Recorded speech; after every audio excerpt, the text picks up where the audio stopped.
Good afternoon. Welcome to our holiday edition of the Menninger Clinic Facebook Live. I'm Christy Myers, and it's my pleasure to be here as we discuss a topic that's near and dear to my heart: how to reduce your holiday stress so we can actually enjoy the holidays more. And with us today, guiding us in this quest, is Dr. John O'Neill, who is Clinical Director of the Menninger Clinic's Outpatient Services in Bel Air. He specializes in relationship issues, substance abuse problems, anger management, and sleep problems, which we'll probably talk about later. And Angela Karev is a licensed professional counselor, also with the Menninger Clinic in Bel Air. She works with children, young adults, families, and couples, and specializes in behavioral therapy, shyness, and regulating emotions, which are also important at this holiday season. So welcome, Dr. O'Neill and Angela. And as we begin, we want to invite our Facebook friends to tag people who could be interested in reducing their stress this season. And also, you can submit your own questions for our experts. So this is a wonderful opportunity to get some advice from the experts right now. So our first question is, how can we reduce our stress when we feel overwhelmed by whatever is going on in our life? Yeah. You know, holidays can be rough. We know this. The holidays can be rough, but they don't have to be. And they don't have to be rough if we take care of ourselves. If we do the things that we typically would do to work through the day, work through the week, allow ourselves to basically take a break. And it's hard to do, I understand. We have obligations, we have schedules we have to meet, and so on. We have maybe kids, all kinds of things that need to be done. But at the end of the day, we have to take care of ourselves, whether that means maintaining exercise, eating well, trying to manage the eating. Holidays are great for lots of different wonderful food options, but we've got to take care of that.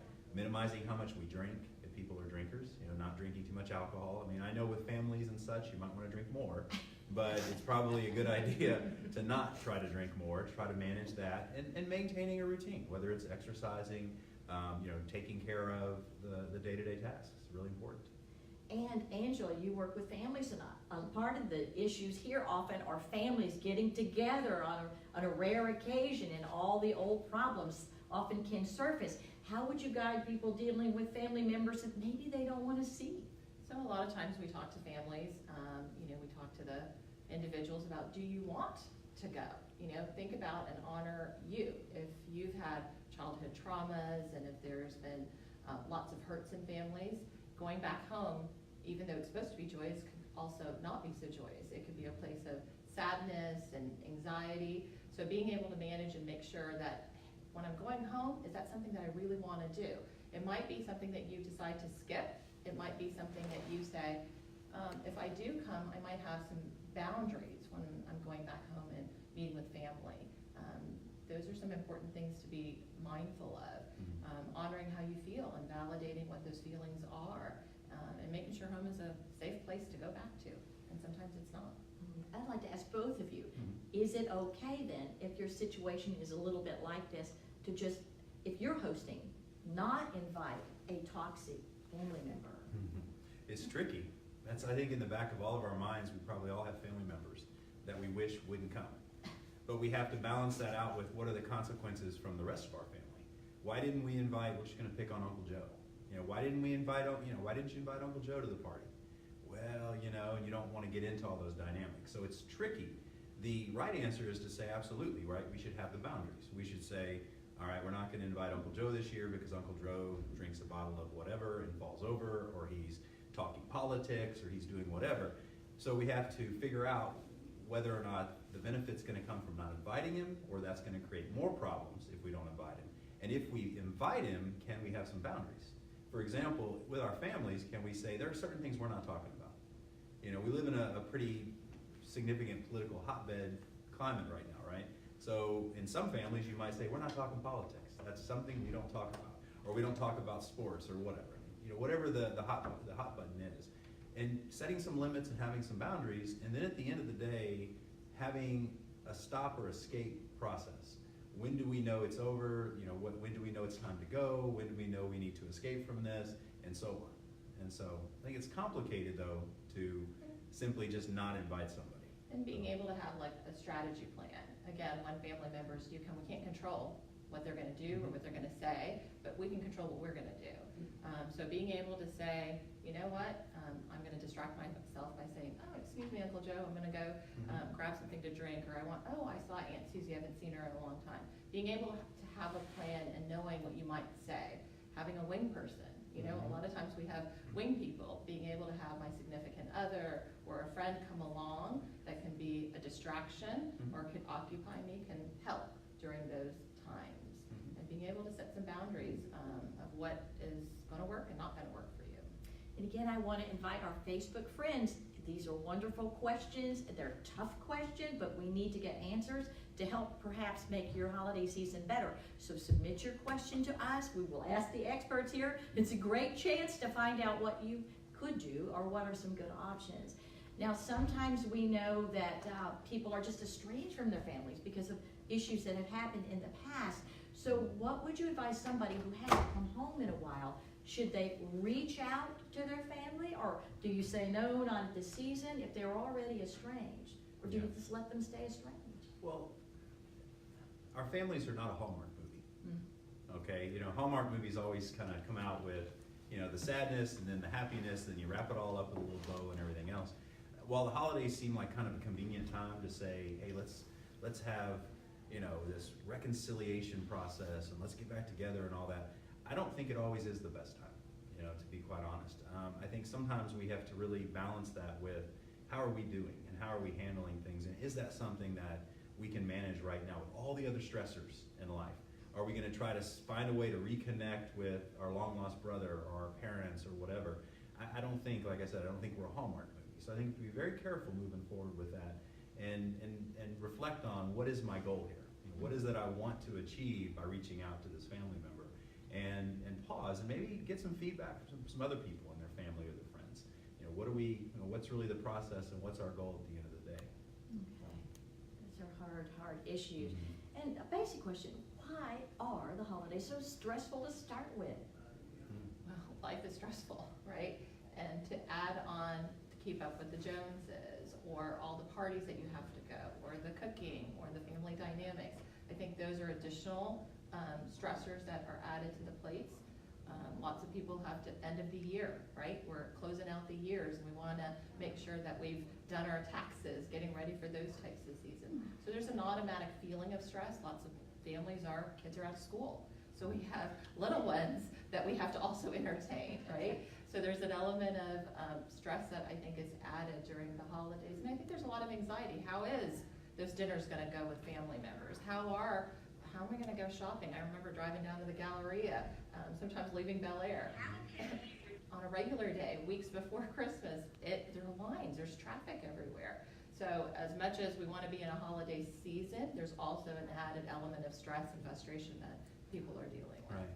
To add to that, I think there's an expectation that we're supposed to feel a certain way during the holidays. And I think that's stressful in itself.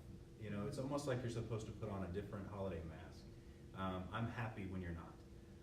I'm joyous when you're not. You may be struggling with whatever, you know, stress, sadness, anxiety, frustration, anger, but there's this expectation that during this special time of year, and I'm not knocking the special time of year, but there's a lot of pressure that people are supposed to act a certain way, whether that's at home or at work or with friends or families. And so I know people that sometimes they're at a place where when someone will say Happy Holidays or Merry Christmas or whatever, they want to choke the other person, you know? And I'm not saying that you should go choke people, but I'm just saying that that's what they're feeling. And so I think we have to be thoughtful about that not everybody's in that ho-ho, happy, this is the greatest time of the year type place. Plenty of people are in a place where they just want to make it through it. And so I think if we're sensitive to that, it can be very helpful to support those people in our lives that are maybe not, you know, in that same place that we're in. And lots of people are going through change. This is, you know, a year after Harvey. Some people are still not in their homes or in different homes. People have lost people, you know, parents or losses of children. There's a lot going on. So there's, I think people are saying, I got to get through. But there's also transition. Families are going through separation, might be going through divorce. So being able to say these are like first holidays without, you know, family members or changes, I think is also in addition to the stress that people go through. that they don't feel so joyous or they're anxious. How am I gonna manage through this holiday being different? And there's several points there. One, grief. What happens if you have recently lost a family member? How do people cope this very first holiday season? It's hard. It's a very hard thing. I think everybody grieves differently, and to be able to honor how you want to honor the person that you might have lost in your family. I remember doing a grief group, and a lot of times we talk about the empty chair. There's this family member that you're supposed to be talking about or not talking about. You're not exactly sure if you should, but you feel something. You feel a sense of connection. How do you honor that? Maybe it is being able to reach out to people that have lost a loved one and being able to say, yeah, Christmas is supposed to be joyous, but it's also sad because that person's not here. I'm not buying a present for my dad this year. To be able to, be validating of those feelings. And I think Harvey is another huge loss. Even if people lost decorations in their home or lost their home and maybe they're moving back into the new home, still this will be different. They may not have their grandmother's tree or those special ornaments. And it's okay for them to feel sad. It's not, I would say, what would your advice be for people who feel a loss because of material things, but those things meant something to them? Well, it's more than material things. We can say they're material, but the reality is there's so much symbolism, there's so much emotion attached to so many things. Those special ornaments that your family gave you over the years, you're used to putting them on the tree. And so I think it's okay, and I think that's what Angela was saying, is we have to let ourselves feel something. We don't have to just be happy. We have to let ourselves feel whatever it is we're feeling, and to appreciate the loss as what it is, a loss. And at the same time, trying to balance that with having some sort of joy and appreciation and remembrance and planning for the future and all that, but giving ourselves the space and the time to take a moment, take a step back and appreciate and say, I do feel this way. And again, that's sometimes the holidays are teaching us that we're supposed to just be happy. We Yeah. talked before about a lot of this is self-imposed pressure. Mhm. I feel like if I don't do these certain things, that I have let somebody down, maybe betrayed a tradition. Mm-hmm. How do you kind of talk to yourself and analyze what's really important and what can I let go without feeling bad about it? I think part of it is being able to say, wait, time out, let's take a pause. Those traditions that are handed down, they might be important, but are they important to you? Personalize it to be able to say, there might be parts of that tradition I want to continue. There might be things that are overwhelming. I can't make, Aunt Mary's pineapple cake. I just don't know how to do it, right? Who wants that anyway? A lot of people in my family. I don't know about Aunt Mary's pineapple cake. That does not sound. They'll knock it till you try it. All right. I love pineapple cake. Yeah. Come on, no. But Nobody there's likes stress associated to try to make it that perfect, right? And Right. so are those traditions that we really want to do, or do we want to create new ones? Being able to honor old traditions, but creating some new memories. I remember as a child going Christmas Eve and looking at the lights. That's fun. I love doing that with my kids, but they want Starbucks. So how do we, Not pineapple cake? No. Oh, okay. My uncles like pineapple All cake. right, not your kids? Good. Not my All right. kids. But I think it's being able to come up with new traditions that you don't feel so stressed about, that you find joy in doing. Now, once you find the traditions that you find joy in doing, what happens when your teenager says, I want to do this, I'm going to go see with my friends? And do you get mad and say, sit down and do this? Or do you, or do they have to honor family traditions as well?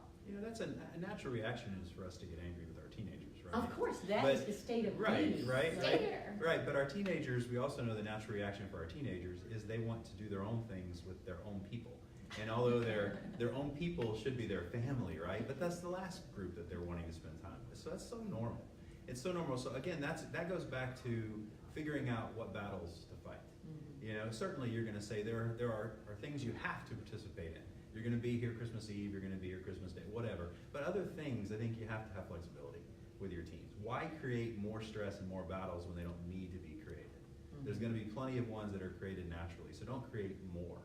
Just let some flexibility in there. Well, let's honor them too, right? It's their That's right. holidays. How do we listen to them and be able to create some balance, to be able to say, let's do tradition, but what do you want to do? If you want to hang out with your friends on a certain night, let's figure out what day that will be. Mhm. just work it out. That's right. And tell them the big events, Christmas Eve, Christmas Day, the big events when the family's gathering, and then work that out. Right, I think it's a negotiation. I mean, that's the key to parenting teenagers is negotiation, right? I mean, we may believe it's a dictatorship, but then we're misleading. We wish it we're were misleading a ourselves because they have a lot more control than we think, right? But Well, and who wants a grumpy teenager at Christmas, No, right? right. Oh, You know? yes, and they can sulk and drag it out. Okay, now here's the thing that I've run into before. Say when you're the hostess, I get anxious as a hostess. I had 16 for Thanksgiving, the most I've ever cooked, and I really cooked. I didn't buy anything.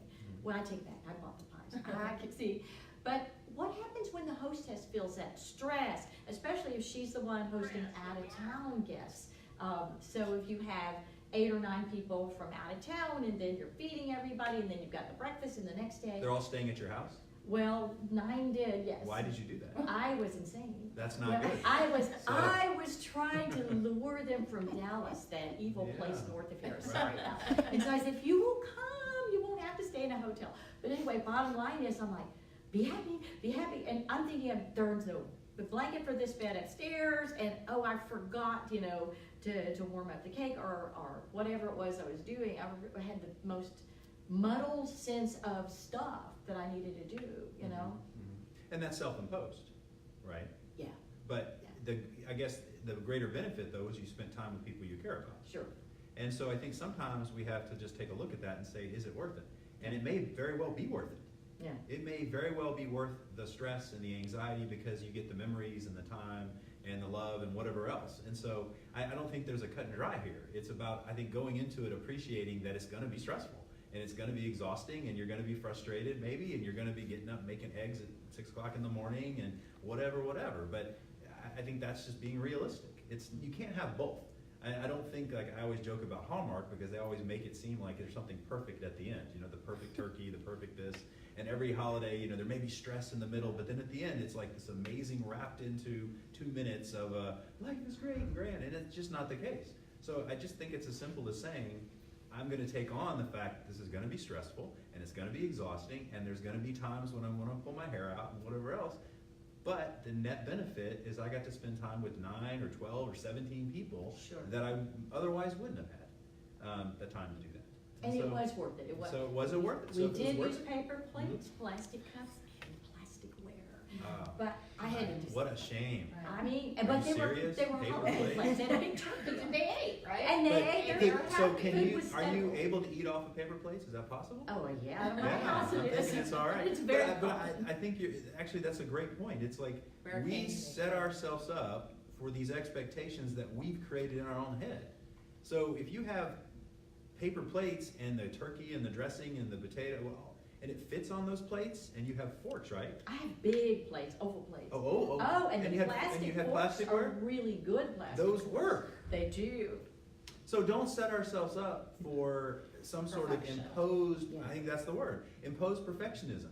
Because we in our own head say, well, if we don't have all of our right chinaware, if we don't have the right glasses, and we don't have the perfect this and that, why? What is the purpose, really the true purpose of any holiday is what? Togetherness, spending time, appreciating, handling, dealing and with. being thankful. That's right. Actually, being thankful, I think, is a big part. Even during the Christmas and New Year's holidays, being thankful for the people you have, for the home maybe you just moved back into. Because that's what it's about. And then giving, I think that helps children get out of the me stuff. That's right. And part of a holiday season is to say, okay, what are we going to do for somebody else? I think that helps balance things as well. Yeah, because people aren't going to think about what was on the dinner menu, right? They may, but they're Not really, at my house, not with my cooking. they're really But connecting. Are you with- saying your cooking wasn't memorable? It was not memorable. Oh, maybe it But was. it was homemade. So, maybe it was really good and you just don't know. You just don't know. Everybody said it was good except my husband. So it was Well, okay. we do marital therapy at Bel Air too. What is your phone number? Anyway. She's like, she didn't know what she was getting into. did she? So. This is fun though, and it does put it in perspective. Years ago, we all stopped the Christmas cards. Remember the time, you guys may not remember, when you had to put your child's picture for that year on the Christmas card? And when I stopped doing that, I felt like I was betraying my youngest child because she had fewer picture cards than my older child. But that's all gone now, so people are okay with it. But there are there other things that you would advise that people can pare out of their holiday stress list and still not miss them? Oh my gosh. Well, I mean, it's funny enough we're talking about some of this stuff. I mean, just things like, Christmas cards. right, Christmas cards to flatware, I know. to having your home set up in a certain way. You know what I mean? You have to have it decorated in a certain way. I mean, it's the whole keeping up with everybody else in the neighborhood type of thing. You can spend a lot of money on that stuff. Oh, you can. And we haven't hit on the money piece, but That's I a mean, big stress. money's a huge stressor for a lot of people. And an extra $500 on lights outside, we were talking about on the way over here. It's like this year, well, we kind of skipped that. We'll just do it ourselves. We did it ourselves, and it was like, we don't need to spend this money on this, so we can have it a certain way and everything else. It's our own self-imposed imagery. What are we thinking that it should look like, or we should act like, or whatever. And so I think taking a step back and reflecting on it and saying, what is most important to us? What is most important to us? What is most important to our family? And having a conversation with your family about it. Having a conversation with your partners and with your kids and with your extended family. What's most important? And is all of that important? Because sometimes we believe it's important, and then all of a sudden, the rest of the family says, that's not important. And I'm going to give you an example. I grew up in a family where they used to make this thing called a lime salad. All right?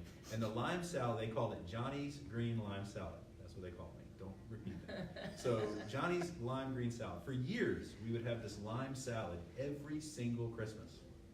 For years. Finally, I'm in college. And I'm like, if I eat this lime salad one more time, somebody's going to get hurt. I can't take it anymore. Get rid of the lime salad. And my family was like, well, you never said anything. And I was like, oh, I'm saying it now. Please do not make the lime salad. So we all have lime salads in our family. Yeah. We all do. We have things that people are doing because we expect them to be done. But at the end of the day, people are like, I really don't like deviled eggs, or I really don't like this, or you know what, our tradition to do this, I don't really enjoy that. And so people need to talk about that stuff. And you'll be surprised, you may have a few lime salads in your family that need to be eliminated, which could reduce some stress and reduce some time and reduce some frustration making, me eat a lime salad. So Yeah, I think it's having a conversation with your family members and saying, what do we want to keep, what don't we want to keep? What can be different? And I think it's important to be able to have a conversation before the holidays, so we don't just add additional stress, and we can eliminate some of that by being proactive. Part of the stress too is the giving, the expectation that everybody you see needs a gift at Christmas. What happens when you feel compelled to, I need to give a gift to these people that are casual friends but not close family? At what point do you reduce your stress, and maybe theirs, about giving back, and say it's okay to not give a gift to everybody I've met this year? I think it's like a balance. I think a lot of people feel obligated during the holiday season to buy something or to give something. But I think there's ways to be able to say, how do we want to honor that? It could be small gifts. It could be gag gifts. It could be fruitcakes.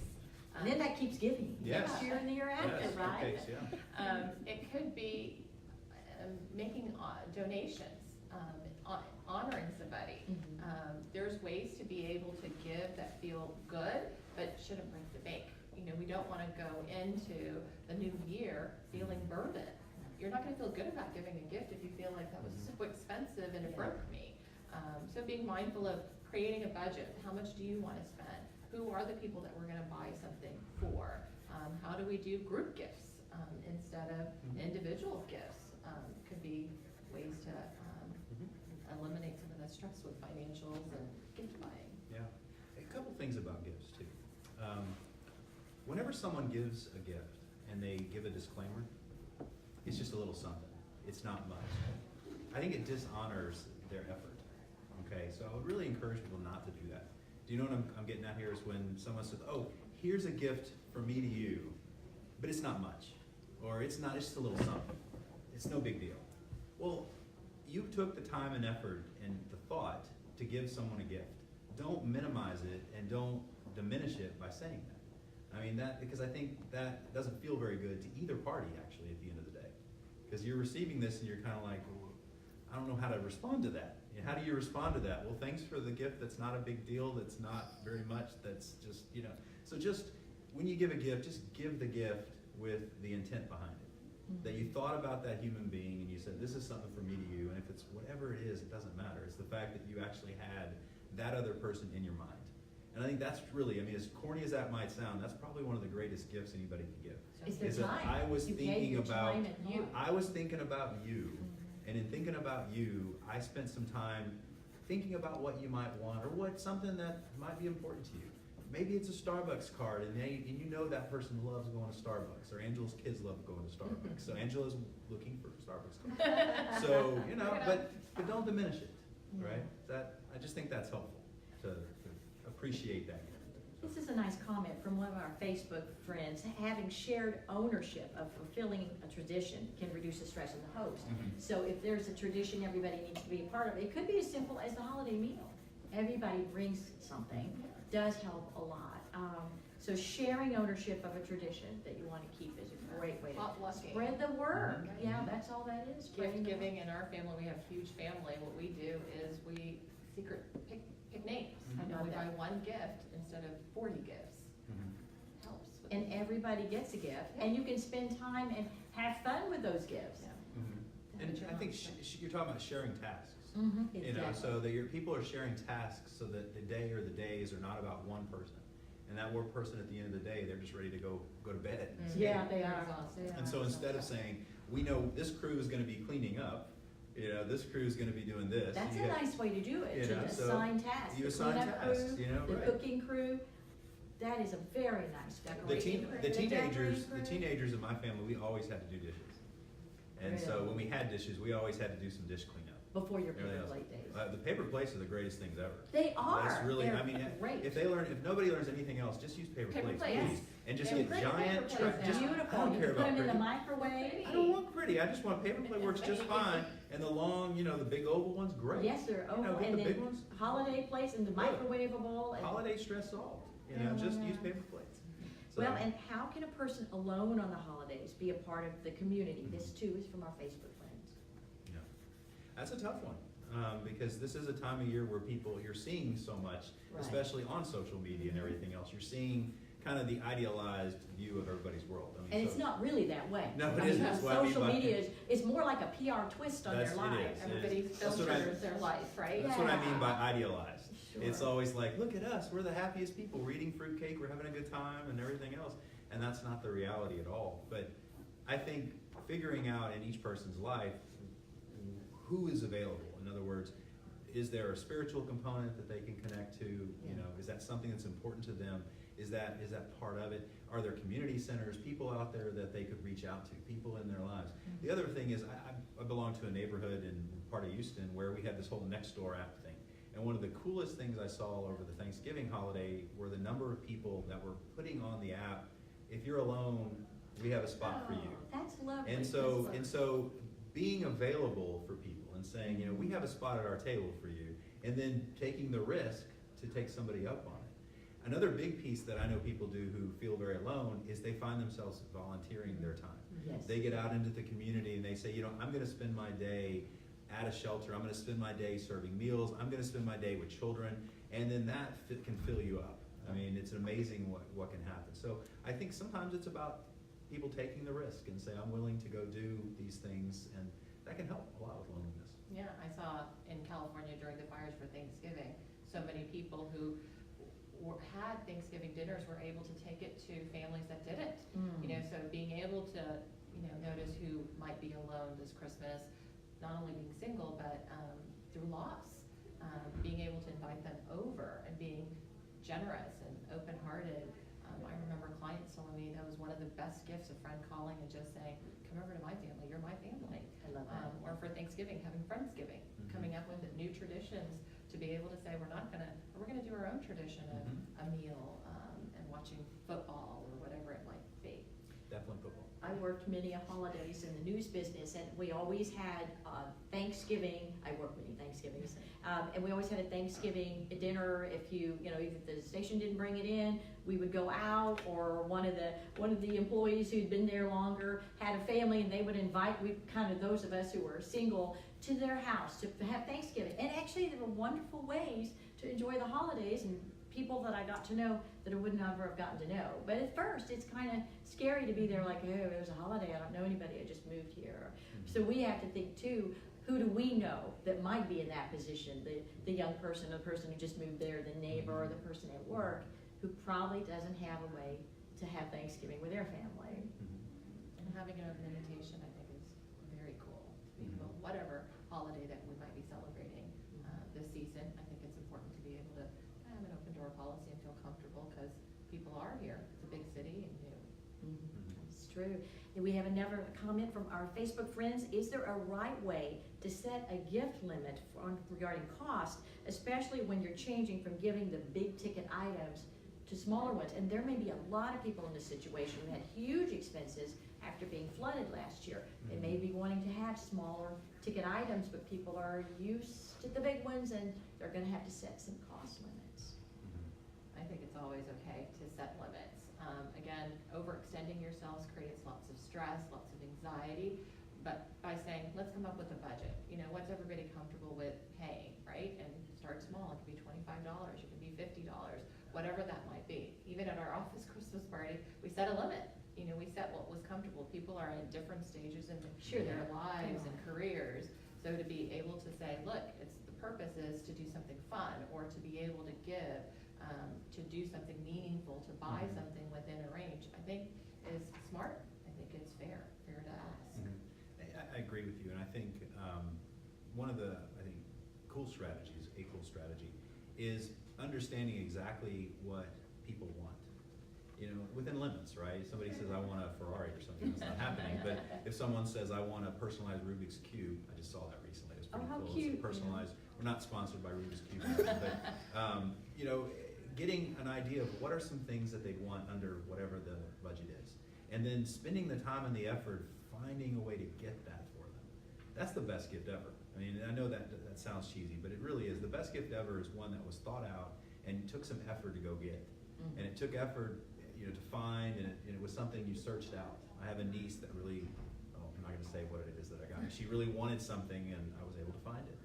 And that's great. So she's going to get that thing that she wanted, in case they're listening. So and it's not particularly expensive or anything. It took a little effort. It took a little work. And I think sometimes if we are just communicating with our family, hey, these are some things I really am interested in.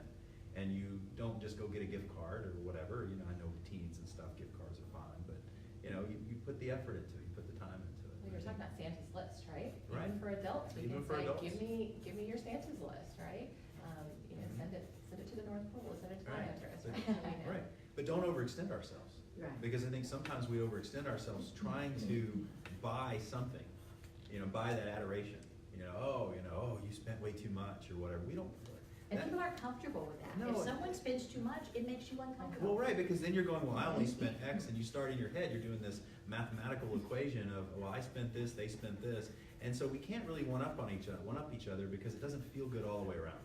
It really doesn't. And then someone else is feeling pressure the next year. Oh, I better do this and I better do that, and then it's just a mess. So I think it's about, as Angela was saying, clear communication with setting limits and being, here are our expectations from the beginning, and having a list, having options and everything else, and sticking within that. Well, and if you don't, you buy these big ticket items, and for your kids, and you play for it for 2 days, They right? like the box better. Right, you get frustrated. You're thinking, I spent this much money, and they're not playing with it, or they're playing with 5 different toys, right? So I think part of it is validating this is what we can do, and honoring what we are able to fund and not be able to fund, and Right. being comfortable in that range. One other question we have that I thought was important is sometimes grandparents go all out and give more to grandchildren than the parents would like. And how do you ask the grandparents to kind of scale it back without hurting their feelings? You can't. You just give up. Grandparents are impossible. No, I'm kidding. So, you just go They into get free rein it's just of the it. grandparent rule. You just go, all right, no. I think part of it is having a conversation, having a gentle kind of conversation with your parent that you're trying to teach you know, there's some lessons that they can learn from this conversation with, you know, gift giving.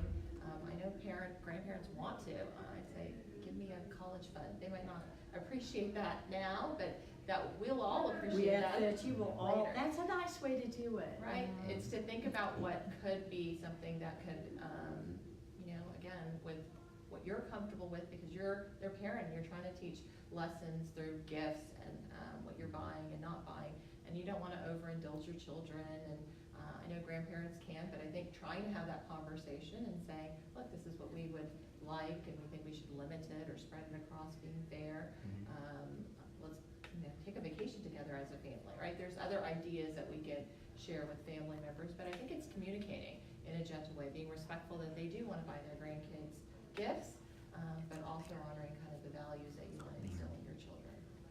Great.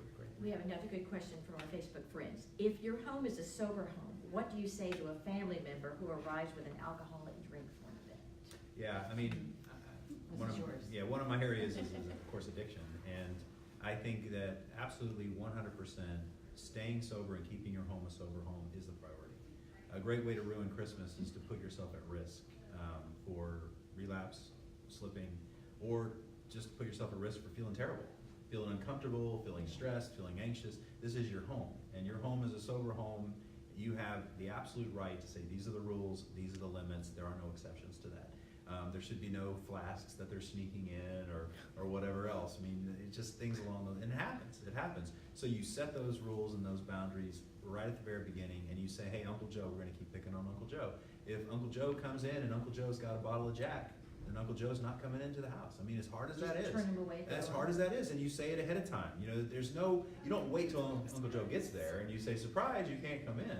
You say ahead of time, Uncle Joe or everybody else. It's not just Uncle Joe, it's the whole family. Hey, we're having it at our house, and as you know, I've been in recovery, and I'm in recovery, and I'm really working on continuing X, Y, and Z. And you don't have to get into a long, lengthy explanation. You can just simply say, these are the rules of my house. No alcohol. No, at our house, at my house, at our There will house, not be alcohol there's not served. alcohol served, just like we've all been to weddings without alcohol, we've been to a variety of things without alcohol. But if alcohol is so important for that other person or those other people, then they can go somewhere else. I mean, as simple as that is, and that sounds harsh, but your own recovery and your health and welfare is above all of that. And if that person is unable to meet your needs and meet that expectation, then they're not welcome. As simple as that is, as simple and complicated as it is all at the same time. One more difficulty that families might be facing for the first time. If a couple is recently separated, how would they go about making this Christmas holiday the most normal as it can be for their children? I think for lots of family, that's a very difficult kind of conversation and area but I think it depends on the couple. Yeah. You know, there are lots of couples that are willing to be co-parents and think about their children. It might be having a conversation with their children and saying, what can we continue, what can't we continue? There are families that don't really get along. That's part of the reason they're separating or divorcing. And we might have to build new traditions. But I think preparing children and families to talk about that, if you can do things together, great. It might be, let's open presents together. It could be, let's, set out milk and cookies. It could be that none of those things are possible because couples aren't getting along very well. Trying to think about what's in your kid's best interest, but also honoring where you are. If you're not in a healthy place with your significant ex, then it might not be a good idea because that'll just make things worse. Yeah. So I think it's personalizing it to your family and figuring out what works. And a couple things to add to that. One is you have to appreciate the setting. Setting meaning the home where everybody's at. Is there enough comfort to be in that particular setting? So it may be that one parent says, oh, let's do it over at our house, and that's just too painful for the other parent. And so you have to be very mindful of that. The second piece is inviting extra people into that dynamic. Extra people meaning new boyfriends, new girlfriends, new romantic partners, and you have to be very careful to set limits during this time of year, especially if it's a new divorce, new separation, and sometimes we do it too quickly. So we're saying, oh, we want to spend our Christmas with Uncle Joe and new Aunt Sally, but new Aunt Sally has been in the picture a week or a month or 2 months or whatever, and there's a lot of enormous pain there. So we've got to be careful to say, you know what, Uncle Joe, you're welcome to come, but not new Aunt Sally. Right. You know, and that sounds harsh, but you're talking about protecting the children. You're right. talking about protecting how uncomfortable it is for them and how painful it is for them. And then to have new Aunt Sally in the picture when Uncle Joe and Aunt Lucy were just divorced 2 months ago, that's too much. So we've got to pay attention to that. There's a lot of change. We don't want to add more change, Right. more stress, and being mindful of how are the children doing and feeling. And I think it's also a fluid conversation, you know, weeks up to the event. If they change their mind, if they're not feeling, pay attention to how the kids might be feeling or follow up with that conversation. When we kind of touched on before, as families grow, say they come back to mom and dad's house, so now you've got grandkids, sometimes great grandkids, and they outgrow the house and put too much pressure on the grandparents. How can people have a conversation about going to a hotel without offending the grandparents? Saying, we can take care of you. I'll tell you right now, I see seeing a lot of couples in marital therapy. This is not an uncommon problem. Really? And it's not an uncommon problem because you'll have people come in and they'll say, oh my gosh, I'm not looking forward to sleeping on the pull-out bed for 3 days. I'm not looking forward to the snoring and the dogs and the cats and all of the, you know, because it's, you get a whole bunch more than you bargained for, right? And so one of the greatest things to do is to say, you know what, this year we've made a decision to stay at La Quinta. We're brought to you by La Quinta. So I know we really stay at La Quinta. So we're going to stay at La Quinta this year, and you tell your parents ahead of time. And here's the funny thing about it, is that you will offend them this year, but you're setting a stage for the future. And then they'll be happy next year when they realize it was easier. So in other words, you may offend them 1 year, and you may get a little pushback, and you may get a like, well, you're going to miss the breakfast casserole on the day after, and I'll be like, yeah, but La Quinta has free breakfast, so I'm good. Or you'll come back in the morning, or whatever it is. But the greatest thing about having space outside the family chaos is you get to come and go, and you get to set parameters and boundaries and limits and say, I know when I can go there, and I know when it's time to leave. And I know when I can go back, and I know when I can leave.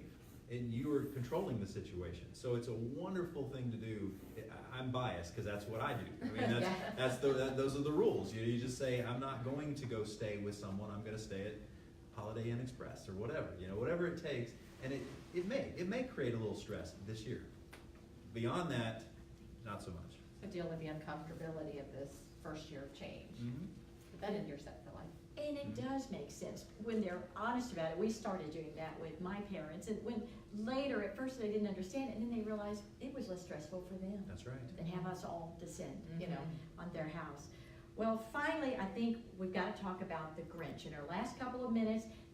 Do you have any tips for avoiding people who let the stress make them the Grinch? I stay away from him all the I time. knew you were going to say that. I am not the Grinch. That is not fair. It's the opposite of the Grinch. I'm not the Grinch. Gosh. I think having a sense of humor, actually, is a funny thing. You know, when you have a sense of humor and you're dealing with all the things that are happening, not just this month, but and beyond, it can really help. You know, to be able to laugh at things. You know, if you ruin a dish or, you know, your cookies don't come out right, you know, paying attention to what matters and letting the small things go. And when you have people in your life that everything is a small thing and everything matters, you've got to be able to say, you know, I'm going to spend less time with them. Kind of like if you have too much eggnog, you realize you can't have that much. You need to take a step back from the eggnog. There are people we have to take a step back from.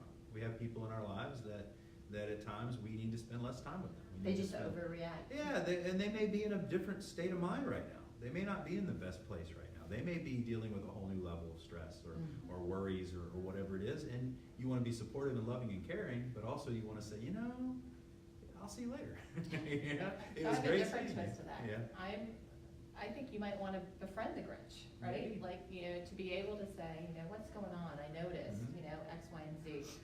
I think in the movie The Grinch, you know, someone invited him to dinner, right? So to be able to be loving. He took all their presents and everything. They wanted They it wanted it back. back. They wanted the food and the presents back. He had it all. So they bribed him. I know. But I think it might be, again, we might need boundaries for our own sake, but it might be also thoughtful to be engaging with the Grinch. Sure. And see if we can change them a little bit. That's a night, and it's a time of year to be thinking of others, right? This could be our reaching out at that time. Well, it's been such a pleasure to talk about this with you guys. Our time is up on our Facebook Live today. But this has been helpful to me, truly, it has been. And I hope these tips will help you in smoothing the way for this holiday season. I thank our experts, Dr. John O'Neill, who's the clinical director of the Menninger Clinic Outpatient Services in Bel Air, and Angela Correth, who's a licensed professional counselor at the Menninger Clinic in Bel Air. And I thank you, our Facebook friends, for joining us and submitting those good questions. We will see you at our next Menninger Facebook Live in January, where we'll be talking about helping children with autism. I'm Christy Myers, and I wish you a wonderful, happy holiday season, a Merry Christmas, and a Happy New Year. We'll see you in 2019.